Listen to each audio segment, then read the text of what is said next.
देखिए बच्चों, पढ़ेंगे आज हम गुणनखंड, गुणज एवं उनके गुण यानी factor, multiplies and their properties. देखिए नंबर 16 है, क्या करें, निम्नलिखित में अभाज्य गुणनखंड है। देखिए अभाज्य गुणनखंड आप जो है कि इसमें ऑप्शन से देख करके पता कर सकते हैं कौन सी संख्या अभाज्य गुणनखंड है। देखिए सबसे पहले तो इसमें आप क्या करेंगे, जो 84 दिया गया जैसे, ठीक है, यहाँ पे 84 दिया गया तो 84 की इसको जो गुणनखंड यहाँ पे करेंगे, ठीक है, आपको सब नहीं करना है, हम आपको बता रहे हैं, अभी ज्यादा टाइम नहीं जो है कि लेंगे।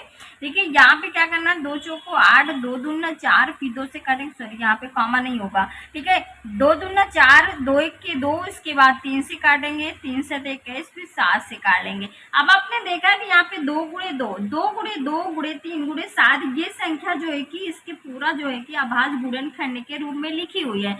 लेकिन इसमें देखेंगे तो ये जो 14 लिखा है, 14 को हम तोड़ सकते हैं, यानी 14 को हम क्या लिख सकते हैं, 2 गुणे 7, ठीक है, ये अभाज्य गुणनखंड के रूप में नहीं लिखा तो ये गलत है। इसमें भी आप देखेंगे 14 गुणे 5 लिखा है, ये अभाज्य गुणनखंड के रूप में नहीं लिखी। इसमें भी देखेंगे 9 लिखा तो 9 को हम लिख सकते हैं 3 गुणे 3, इसको खंड कर सकते हैं, ठीक है, तो ये अभाज्य गुणनखंड के रूप में नहीं लिखी। तो लिखी कौन सी संख्या है, यानी कि आपका ऑप्शन नंबर ए, यानी 84 जो है कि ये अभाज्य गुणनखंड के रूप में लिखा हुआ है, तो इसमें आपका ऑप्शन नंबर ए जो है कि इसका करेक्ट आंसर हो जाएगा।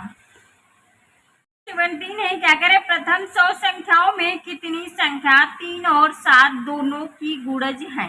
देखिए यहाँ पे आपको ये पता करना है कि जो कि संख्या 3 और 7 दोनों का क्या होना चाहिए, गुणज, कितनी जो है कि संख्या होंगी, ठीक है। तो सबसे पहले आपको ये पता कर लेना है 3 और 7 को जो बड़ी संख्या हो, इससे बड़ी संख्या हो जो कि 3 और 7 दोनों को क्या करती हो, उसका जो है कि विभाजित करती हो, तो वो संख्या उसका जो है कि क्या हो जाएगी, दोनों संख्याओं का गुणज हो जाएगी। तो यहाँ पे हम क्या करेंगे, अगर देखेंगे 3 और 7 जो है कि 21 जो है कि ऐसी संख्या जो कि दोनों का गुणज है, क्या है, ये संख्या दोनों का गुणज होगी।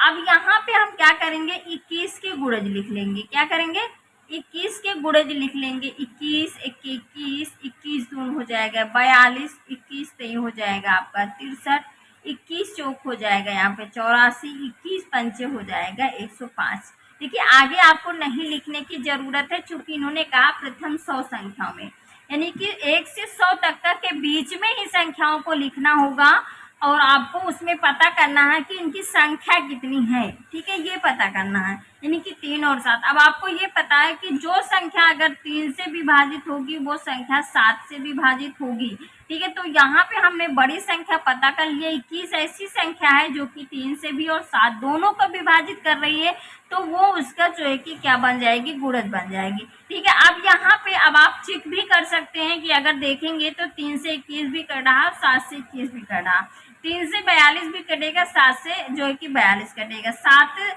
और 3 दोनों से 63 भी कटेगा, 3 और 7 से 84 भी कटेगा, यानी कि ये संख्या क्या है, उभयनिष्ठ गुणन जो है कि गुणज है, ठीक है। तो अब आप यहाँ से पता कर सकते हैं 1 2 3 4, यानी कि कितनी संख्या होगी, क्योंकि इन्होंने पूछा है कि कितनी संख्या है जो कि 3 और 7 दोनों की गुणज है। तो आपका ऑप्शन नंबर कितना हो जाएगा, 4, यानी कि 4 इसमें जो है कि संख्या ऐसी है जो कि दोनों का जो है कि गुणज है, ठीक है, ए नंबर इसका करेक्ट आंसर हो जाएगा। नंबर 18 है, कह रहा है निम्नलिखित में से कौन सी संख्या 5 तथा 10 दोनों की गुणज हो सकती है। देखिए यहाँ पे 5 और 10 की गुणज, देखिए जो संख्या 5 का जो है कि जो संख्या 5 की गुणज होगी वही संख्या 10 की भी गुणज होगी। तो यहाँ पे हम क्या करते हैं, 10 को जो है कि क्या करते हैं, गुणज पता कर लेते हैं। देखिए कैसे पता करेंगे, यहाँ पे आपको ज़्यादा लिखने की कोई ज़रूरत नहीं, सीधे से क्या करें, यहाँ पे 10 से इसको भाग करके चेक कर ले कौन सी संख्या कट रही है, 5 से नहीं, क्योंकि 5 से यहाँ पे चेक करेंगे तो आपकी संख्या 5 से, देखिए 5 से अगर चेक करेंगे तो ये कट जाएगी लेकिन ये नहीं कटेगी, ठीक है। सीधे से यहाँ पे हम चेक कर सकते हैं कि दोनों संख्याओं से कौन सी संख्या कट रही है, अगर जो संख्या दोनों से कट रही वही इससे क्या हो जाएगी, गुणज हो जाएगी। यहाँ पे ज्यादा और कुछ भी नहीं करने की जरूरत। देखिए 5 से ये कट जाएगी लेकिन 10 से नहीं कटेगी, इसको चेक करेंगे 5 से ये कट जाएगी लेकिन 10 से नहीं कटेगी, 5 से इसको काटेंगे कट जाएगी लेकिन 10 से नहीं कटेगी। अब या 140 को 5 से काटेंगे तो देखिए चेक कर लेते हैं। 5 से अगर हम 140 को काटेंगे, 5 दूनी हो जाएगा 5 दूनी हो जाएगा यहाँ पे 10, उसके बाद 4 जीरो और 55 हो जाएगा 40। देखिए कट गया। अब इसको 10 से भी काटते हैं तो 10 से भी ये संख्या कट जाएगी। देखिए 10 1 हो जाएगा 10, उसके बाद यहाँ पे हो जाएगा 4 जीरो 10 चौको 40, यानी कि पूरी संख्या जो कि क्या हुई 10 से कट गई। यानी 10 और 5 से 140 ऐसी संख्या है जो कि दोनों से कट रही, तो वही उसका गुणज हो जाएगा। यानी आपका ऑप्शन नंबर डी इसका करेक्ट आंसर हो जाएगा।